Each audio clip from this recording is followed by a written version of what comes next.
ദൈവനാമത്തിന് നന്ദിയോടെ സ്തോത്രം ചെയ്യുന്നു.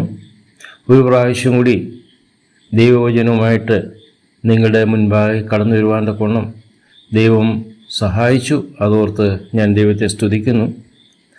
കഴിഞ്ഞ 9 എപ്പിസോഡുകളിലായിട്ട് സുവിശേഷം എന്നാൽ എന്ത് എന്ന വിഷയത്തെ ആധാരമാക്കി ചില വസ്തുതകൾ ഞാൻ പ്രതിപാദിക്കുകയുണ്ടായി. ഇതിനെ ആധാരമായിട്ട് കുറിവാക്യമായിട്ട് ഞാൻ എടുത്തത് 2 തീമോഥെയോസ് 2-ാം അധ്യായത്തിൻ്റെ 8-ാം വാക്യം ആയിരുന്നു.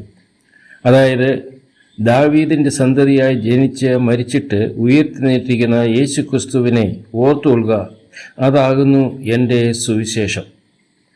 ഈ വാക്യത്തോടുള്ള ബന്ധത്തിലാണ് സുവിശേഷം എന്താണ് എന്ന് ഞാൻ കഴിഞ്ഞ ദിവസങ്ങളിൽ ഞാൻ വിവരിച്ചു പറഞ്ഞത്.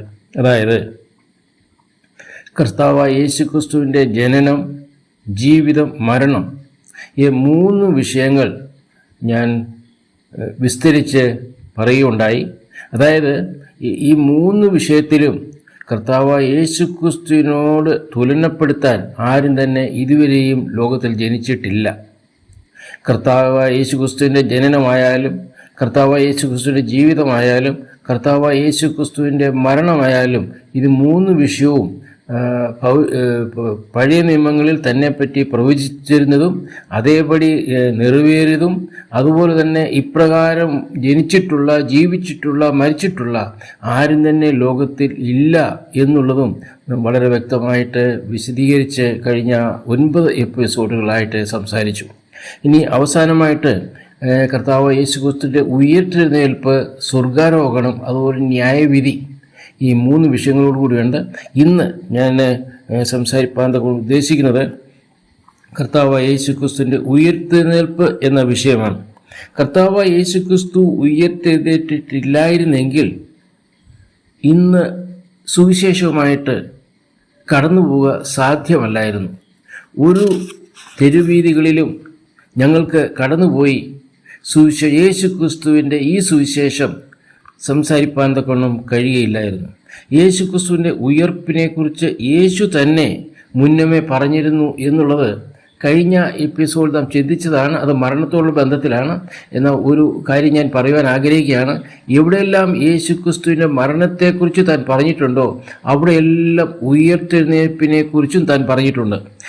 മത്തായി സുവിശേഷം 16-ാം അധ്യായത്തിൻ്റെ 21-ാം വാക്യം നമുക്ക് വായിക്കാം. മത്തായി സുവിശേഷം 16-ാം അധ്യായം അതിൻ്റെ 21-ാം വാക്യം.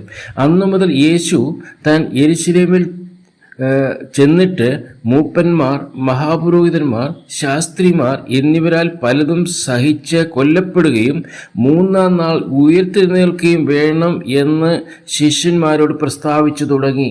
അത് അവിടെ തന്നെ സുവിശേഷ ഘോഷീകരണം ആരംഭിച്ചു കഴിഞ്ഞിരിക്കുകയാണ്. കർത്താവായ യേശുക്രിസ്തു എന്താ പറഞ്ഞത്? കർത്താവായ യേശുക്രിസ്തു കൊല്ലപ്പെട്ടു, അതിനുശേഷം 3-ാം നാൾ ഉയർത്തെഴുന്നേറ്റു എന്നുള്ള വസ്തുത തൻ്റെ ശിഷ്യന്മാരോട് പ്രസ്താവിച്ചു തുടങ്ങി. അത് ഒരു ദിവസമല്ല, 2 ദിവസമല്ല, തൻ്റെ ശുശ്രൂഷ സമയങ്ങളിൽ തൻ്റെ ശിഷ്യന്മാരോട് ഈ വസ്തുത പ്രസംഗിച്ചു തുടങ്ങി, പ്രസ്താവിച്ചു തുടങ്ങി, അതെ സുവിശേഷമായിട്ട് അറിയിച്ചു തുടങ്ങി. എന്താണ്? ഞാൻ കൊല്ലപ്പെടുവാൻ പോവുകയാണ്, അതുപോലെ 3-ാം നാൾ ഞാൻ ഉയർത്തെഴുന്നേൽക്കാൻ പോവുകയാണ്. ഇതായിരുന്നു സുവിശേഷം. കർത്താവായ യേശുക്രിസ്തുവിന് തൻ്റെ ശിഷ്യന്മാരോട് പറയുവാനുണ്ടായിരുന്നത്, അതെ ഞാൻ മരിക്കുവാൻ പോകുന്നു, ഞാൻ മരിച്ചിട്ട് 3-ാം ദിനം ഉയർത്തെഴുന്നേൽക്കും എന്നുള്ളത് താൻ പ്രസ്താവിച്ചു തുടങ്ങി. ഒരു പ്രാവശ്യമല്ല, 2 പ്രാവശ്യമല്ല, ഇങ്ങനെ പ്രസ്താവിച്ചു തുടങ്ങി. എവിടെയെല്ലാം തൻ്റെ മരണത്തെക്കുറിച്ച് കഴിഞ്ഞ എപ്പിസോഡ് നാം ചിന്തിച്ചുവോ അവിടെയെല്ലാം ശ്രദ്ധിക്കുക, തൻ്റെ ഉയർത്തെഴുന്നേൽപ്പിനെ കുറിച്ച് താൻ പറഞ്ഞിട്ടുണ്ട്. മത്തായി സുവിശേഷം 28-ാം അധ്യായത്തിൻ്റെ 6-ാം വാക്യം കൂടി നമുക്ക് വായിക്കാം. മത്തായി 28-ന്റെ 6-ാം വാക്യം. അവൻ ഇവിടെ ഇല്ല, താൻ പറഞ്ഞതുപോലെ ഉയർത്തെഴുന്നേറ്റും, അവൻ കിടന്ന സ്ഥലം വന്ന് കാൺമീൻ. 28-ന്റെ 7 അവൻ മരിച്ചവരുടെ ഇടയിൽ നിന്ന് ഉയർത്തെഴുന്നേറ്റു എന്ന് വേഗം ചെന്ന് അവൻ്റെ ശിഷ്യന്മാരോട് പറയുവീൻ. ഇവിടെ നാം കാണുന്നത്, അവനിവിടെ ഇല്ല, താൻ പറഞ്ഞതുപോലെ ഉയർത്തെഴുന്നേറ്റു, അവൻ കിടന്ന സ്ഥലം വന്ന് കാൺമീൻ. 28-ന്റെ 7 അവൻ മരിച്ചവരുടെ ഇടയിൽ നിന്ന് ഉയർത്തെഴുന്നേറ്റു എന്ന് വേഗം ചെന്ന് അവൻ്റെ ശിഷ്യന്മാരോട് പറയുക. ഉയർത്തെഴുന്നേൽക്കുക ഇല്ലാതെ സുവിശേഷമില്ല. പ്രിയരെ, ഞങ്ങൾ ഘോഷിക്കുന്നതായിരിക്കുന്നത് സുവിശേഷം എന്ന് പറയുന്നത് മരിച്ച് അടക്കപ്പെട്ട് 3-ാം ദിനം ഉയർത്തെഴുന്നേറ്റ ആ യേശു ക്രിസ്തുവിനെയാണ് ഞങ്ങൾ ഘോഷിക്കുന്നത്. ലൂക്കോസിൻ്റെ സുവിശേഷം 24-ാം അധ്യായത്തിലെ 46-47 വാക്യങ്ങളിലേക്ക് നാം കടന്നു വരുമ്പോൾ അവിടെ നാം കാണുന്നത് ക്രിസ്തു കഷ്ടമനുഭവിക്കുകയും 3-ാം നാൾ മരിച്ചുയർന്ന് ഉയർത്തെഴുന്നേൽക്കുകയും അവൻ്റെ നാമത്തിൽ മാനസാന്തരവും പാപമോചനവും യെരൂശലേമിൽ തുടങ്ങി സകല ജാതികളിലും പ്രസംഗിക്കുകയും വേണം. എന്താണ് സുവിശേഷം? മാനസാന്തരം പ്രാപിക്കുക, പാപമോചനം ലഭിക്കുക. അത് എങ്ങനെയാണ്? ക്രിസ്തു കഷ്ടം അനുഭവിക്കണം. ക്രിസ്തു കഷ്ടം അനുഭവിച്ച് അത് മാത്രമല്ല താൻ മരിക്കണം, മാത്രമല്ല താൻ ഉയർത്തെഴുന്നേൽക്കണം. ഈ 3 കാര്യങ്ങൾ നടന്നു കഴിഞ്ഞാൽ മാത്രമാണ് മനുഷ്യ ജീവിതത്തിലെ പാപമോചനം ലഭിക്കുന്നത് എന്നാണ് ഇവിടെ നമുക്ക് കാണുവാൻ കഴിയുന്നത്. പ്രിയ സഹോദര സഹോദരി, പാപമോചനം ലഭിക്കണമെന്നുണ്ടെങ്കിൽ കർത്താവ് യേശു ക്രിസ്തു കഷ്ടമനുഭവിച്ച് 3-ാം നാൾ മരിച്ചു ഉയർത്തെഴുന്നേറ്റ് ആ കർത്താവ് യേശു ക്രിസ്തു വിശ്വസിക്കണം. ഇതാണ് സുവിശേഷം. ഈ സുവിശേഷമാണ് ഞങ്ങൾ തെരുവീതികളിലും ചന്തക്കവലകളിലും പോയി നിന്നുകൊണ്ട് ഞങ്ങൾ സംസാരിക്കുന്നത്. ഈ സുവിശേഷമാണ്. ഏത് സുവിശേഷം? നിങ്ങളോട് പറയുവാൻ തക്കവണ്ണം ഒരു സുവിശേഷമേ ഉള്ളൂ. അത് ജനിച്ച് മരിച്ച് 3-ാം ദിനം ഉയർത്തെഴുന്നേറ്റ ആ കർത്താവ് യേശു ക്രിസ്തുവിനെ നിങ്ങൾ വിശ്വസിക്കുക. മാത്രമല്ല എവിടെയൊക്കെയാണ് പറയേണ്ടത്?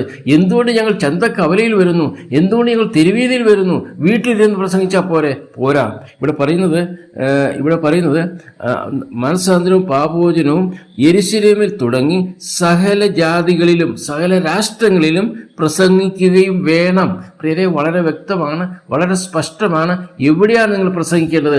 സകല രാജ്യങ്ങളിലും, യെരൂശലേമിലും സകല രാജ്യങ്ങളിലും സകല ജാതികളിലും നിങ്ങൾ പ്രസംഗിക്കണം. എന്ത് പ്രസംഗിക്കണം?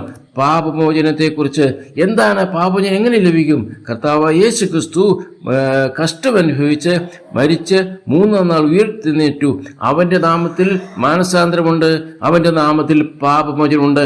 അവൻ്റെ നാമത്തിൽ മാത്രമേ മാനസാന്തരമുള്ളൂ, അവൻ്റെ നാമത്തിൽ മാത്രമേ പാപമോചനമുള്ളൂ എന്നുള്ള വസ്തുത നിങ്ങൾ യെരൂശലേമിലും സകല രാജ്യങ്ങളിലും സകല ജാതികളിലും നിങ്ങൾ പോയി പറയണം.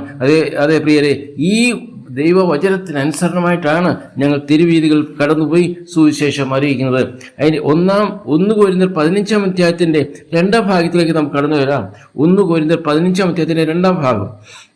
നിങ്ങൾ രക്ഷിക്കപ്പെടുന്നതായ സുവിശേഷം. പ്രിയരെ, രക്ഷിക്കപ്പെടുന്നതായിരിക്കുന്ന സുവിശേഷം, അതെ, ഞങ്ങൾ ഘോഷിക്കുന്നതായ സുവിശേഷം ഉണ്ടല്ലോ, അത് രക്ഷയ്ക്ക് ഉതകുന്നതാണ് എന്നാണ് ഇവിടെ പറയുന്നത്. സുവിശേഷം താൻ എപ്രകാരമാണ് നിങ്ങളോട് സുവിശേഷിച്ചിരിക്കുന്നത് എന്ന് ഓർത്തുകൊള്ളുക. അതേ, മനുഷ്യ ജീവിതത്തിന് രക്ഷ ലഭിക്കുക എന്ന് പറഞ്ഞണം ഈ സുവിശേഷമാണെന്നും ഈ സുവിശേഷം എപ്രകാരമാണ് നിങ്ങളോട് സുവിശേഷീകരിക്കുന്നത് എന്നും നിങ്ങൾ ഓർത്തുകൊള്ളുക. പ്രിയരെ, ഈ രക്ഷയ്ക്ക് ഉതകുന്നതാണ് ഈ സുവിശേഷം. അത് ഈ ക്രിസ്തുവിൻ്റെ സുവിശേഷം. അതോ ക്രിസ്തു കഷ്ടമനുഭവിക്കുകയും മരിച്ച് 3-ാം ദിനം ഉയർത്തെഴുന്നേൽക്കുകയും ചെയ്യണം. ഈ ക്രിസ്തു വിശ്വസിക്കുന്നവർക്കാണ് പാപമോചനവും മാനസാന്തരവും ഉണ്ടാകുന്നത്. എന്താണ് ഈ സുവിശേഷം? അതിൻ്റെ 3-ാം വാക്യത്തിൽ നാം കാണുന്നുണ്ട്. 1 കൊരിന്ത്യർ 15-ാം അധ്യായം അതിൻ്റെ 3-ാം വാക്യത്തിൽ ക്രിസ്തു നമ്മുടെ പാപങ്ങൾക്ക് വേണ്ടി തിരുവെഴുത്തുകളിൻ പ്രകാരം മരിച്ചു, അടക്കപ്പെട്ടു, തിരുവെഴുത്തുകളിൻ പ്രകാരം 3-ാം നാൾ ഉയർത്തെഴുന്നേൽക്കുകയും ചെയ്തു. ഇതാണ് സുവിശേഷം. എന്താണ് സുവിശേഷം? ക്രിസ്തു നമ്മുടെ പാപങ്ങൾക്ക് വേണ്ടി തിരുവെഴുത്തുകളിൻ പ്രകാരം മരിച്ചു. നമ്മുടെ പാപങ്ങൾ എന്ന് പറയുമ്പോൾ പ്രിയരെ, സകല യെരൂശലേമിലും സകല ജാതികളിലും പോകണം, സകല രാഷ്ട്രങ്ങളിലും പോകണം. ഒരു രാഷ്ട്രവും ഇതിൽ നിന്ന് മാറി നിന്നിട്ടില്ല, ഒരു ജാതിയിൽ നിന്ന് മാറ്റി നിർത്തിയിട്ടില്ല, ഒരു ഭാഷക്കാരെ ഇതിൽ നിന്ന് മാറ്റി നിന്നിട്ടില്ല. ലോകത്തുള്ള സകലമായ ഞങ്ങൾക്ക് വേണ്ടി പാപത്തിന്റെ പരിഹാരത്തിന് വേണ്ടി ചെയ്യേണ്ടത് തിരുവെഴുത്തുകൾ പ്രകാരം മരിച്ച ഒരുവനുണ്ട്, ദൈവവചനപ്രകാരം മരിച്ച ഒരുവനുണ്ട്, കഷ്ടം അനുഭവിച്ച ഒരുവനുണ്ട്, കൊല്ലപ്പെട്ട ഒരുവനുണ്ട്, ഉയർത്തെഴുന്നേറ്റ ഒരുവനുണ്ട്. അവൻ യേശു ക്രിസ്തുവാണ്, യേശു ക്രിസ്തു മാത്രം. ആ യേശു ക്രിസ്തു 3-ാം നാൾ ഉയർത്തെഴുന്നേറ്റു. ഇതാണ് സുവിശേഷം. ഞാൻ പറയട്ടെ, ഉയർപ്പില്ലാത്ത സുവിശേഷം അത് ക്രിസ്തുവിൻ്റെ സുവിശേഷമല്ല. കർത്താവ് യേശു ക്രിസ്തു ഉയർത്തെഴുന്നേറ്റില്ലായിരുന്നുവെങ്കിൽ ഞങ്ങൾ ഒരിക്കലും ഈ തെരുവീതിയിൽ കടന്നു വന്ന് സുവിശേഷം ഘോഷിക്കുകയില്ല. ആ സുവിശേഷം കൊണ്ട് മാനവജാതിക്ക് രക്ഷ ലഭിക്കുകയുമില്ലായിരുന്നു. അതിൻ്റെ 14-ാം വാക്യത്തിൽ നിന്ന് കടന്നു വന്നിരിക്കും പറയുമ്പോൾ ക്രിസ്തു ഉയർത്തിനേറ്റിട്ടില്ല എങ്കിൽ ഞങ്ങളുടെ വിശ്വാസം വ്യർത്ഥം. അതേ, കർത്താവായ യേശു ക്രിസ്തു ഉയർത്തിന്നിരിക്കുന്നു. ഞാൻ ചോദിക്കട്ടെ, നിങ്ങളുടെ പരിചയത്തിൽ രാജാക്കന്മാരുണ്ടായിട്ട് അറിയാം, പ്രഭുക്കന്മാരെ അറിയാം, യുദ്ധവീരന്മാരെ അറിയാം, അനേകർ ജനിച്ചു മരിച്ചിട്ടുണ്ടല്ലോ. ആരെങ്കിലും ഉയർത്തിനേറ്റുവെന്ന് പറയുവാൻ പറ്റുമോ? ഇന്നും ആ കല്ലറകളെല്ലാം അടഞ്ഞു കിടക്കുകയല്ലേ? അനേക വീരന്മാരുടെ ശവക്കല്ലറകൾ അത് സന്ദർശിച്ചു കഴിഞ്ഞാൽ അവിടെ എന്താണ് അവിടെ കാണുന്നത്? അതായത് ഡേറ്റ് ഓഫ് ബർത്ത് കാണും, ഡേറ്റ് ഓഫ് ഡെത്ത് കാണും, പേര് കാണും, സ്ഥലം കാണും. എന്നാൽ ഏതെങ്കിലും കല്ലറ ഒഴിഞ്ഞു കിടക്കുന്നതായിട്ട് കാണുവാൻ പറയാൻ കഴിയുമോ? ഇല്ലേ ഇല്ല. എത്ര മഹാന്മാരായിരുന്നാലും, എത്ര വീരന്മാരായിരുന്നാലും, എത്ര വീരന്മാരായിരുന്നാലും എല്ലാവരുടെയും കല്ലകൾ ഇതുവരെയും കല്ലറകൾ അടച്ചു കിടക്കുകയാണ്. അവരുടെ ഡേറ്റ് ഓഫ് ബർത്തും ഉണ്ട്, ഡേറ്റ് ഓഫ് ഡെത്തും ഉണ്ട്, പേരും നാളും എല്ലാം അവിടെ രേഖപ്പെടുത്തിയിട്ടുണ്ട്. അതിന്നും തുറക്കാതെ അടഞ്ഞു കിടക്കുകയാണ്. എന്നാൽ ഒരു കല്ലറ മാത്രം ഇപ്രകാരം എഴുതിയിരിക്കുന്നത് കാണാം: അവൻ ഇവിടെ ഇല്ല. തീർന്നില്ല. ഇനി അപ്പോസ്തല പ്രവൃത്തി 1-ാം അധ്യായത്തിലേക്ക് നാം കടന്നു വരുമ്പോൾ അതിൻ്റെ 11-ാം വാക്യത്തിൽ കാണുന്നുണ്ട്: ഗലീല പുരുഷന്മാരെ, നിങ്ങൾ ആകാശത്തിലേക്ക് നോക്കി നിൽക്കുന്നത് എന്ത്? നിങ്ങളെ വിട്ട് സ്വർഗാരോഹണം ചെയ്ത യേശുവിനെ സ്വർഗത്തിലേക്ക് പോകുന്നതിനായി കണ്ടതുപോലെ അവൻ വീണ്ടും വരും. മരിച്ച് മൂന്നാം ദിവസം ഉയർത്തെഴുന്നേറ്റ് 40 ദിവസം കഴിഞ്ഞ് സ്വർഗാരോഹണം ചെയ്തതെന്ന് മാത്രമല്ല, വീണ്ടും വരുന്നവനാണ്. പ്രിയമിത്രമേ, വീണ്ടും ഞാൻ ആവർത്തിക്കട്ടെ, ഈ ഉയർത്തെഴുന്നേറ്റ യേശു ക്രിസ്തുവിന് മാത്രമേ നിന്റെ പാപത്തെ കഴുകിക്കളയുവാൻ കഴിയുള്ളൂ. ബൈബിളിൽ ഒരു വാക്യം ഇപ്രകാരമുണ്ട്: ഇപ്പോൾ സുപ്രസാദകാലം, ഇപ്പോൾ രക്ഷാസ് ദിവസം.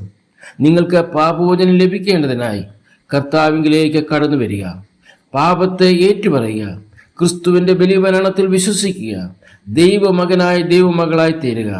ഇങ്ങനെ ഒരു തീരുമാനം എടുത്താൽ താങ്കൾക്കും സ്വർഗത്തിന് അവകാശമായി തീരുവാൻ കഴിയും. ഇവിടെ ഈ അടുത്ത എപ്പിസോഡിൽ ബാക്കിയുള്ള വിഷയങ്ങൾ നമുക്ക് ചിന്തിക്കാൻ കഴിയും. ഇവിടെ ഞാൻ എൻ്റെ സന്ദേശത്തിൽ നിന്ന് ഞാൻ വിരമിക്കുകയാണ്. അവസാനമായിട്ട് ഒരു ആഹ്വാനം കൂടി നിങ്ങളോട് ചെയ്യുകയാണ്. ഇന്ന് തന്നെ, ഈ സമയത്ത് തന്നെ, നിങ്ങൾ ഈ വചനം കേൾക്കുമ്പോൾ തന്നെ നിങ്ങളുടെ ജീവിതത്തിലേക്ക് നിങ്ങൾ നോക്കുക. അതായത് ഈ ക്രിസ്തുവിനെ നിങ്ങൾക്ക് രക്ഷകനായിട്ട് ഇതുവരെ നിങ്ങൾക്ക് അംഗീകരിക്കുവാൻ സമയമായിട്ടില്ല, സാധിച്ചിട്ടില്ലെങ്കിൽ ഇപ്പോൾ തന്നെ ഒരു തീരുമാനം എടുക്കുക. നിങ്ങളുടെ പാപത്തിന് വേണ്ടിയാണ് കർത്താവായ യേശു ക്രിസ്തു കഷ്ടമനുഭവിച്ചത്. അവൻ കഷ്ടമനുഭവിച്ചു, അവൻ കൊല്ലപ്പെട്ടു, അവൻ 3-ാം ദിനം ഉയർത്തെഴുന്നേറ്റു. അവൻ പറഞ്ഞു, ഞാൻ പോകുന്നത് പോലെ അവൻ വീണ്ടും വരും. നമ്മുടെ കർത്താവായ യേശു ക്രിസ്തു വരുവാൻ പോവുകയാണ്. ആരെ ചേർക്കുവാൻ വേണ്ടി? തന്നിൽ വിശ്വസിച്ചവരെ. നിന്റെ പേര് നിനക്ക് ആ കർത്താവായ യേശു ക്രിസ്തുവിനോട് പോകാൻ കഴിയുമോ? ഇന്ന് തന്നെ ചിന്തിക്കുക. നിന്റെ ജീവിതത്തിലേക്ക് തിരിഞ്ഞു നോക്കുക, ഒരു തീരുമാനം എടുക്കുക. ദൈവം ഇതിനായിട്ട് നിങ്ങളെ സഹായിക്കട്ടെ. ദൈവം നാം മഹത്വപ്പെടുമാറാകട്ടെ. ആമേൻ.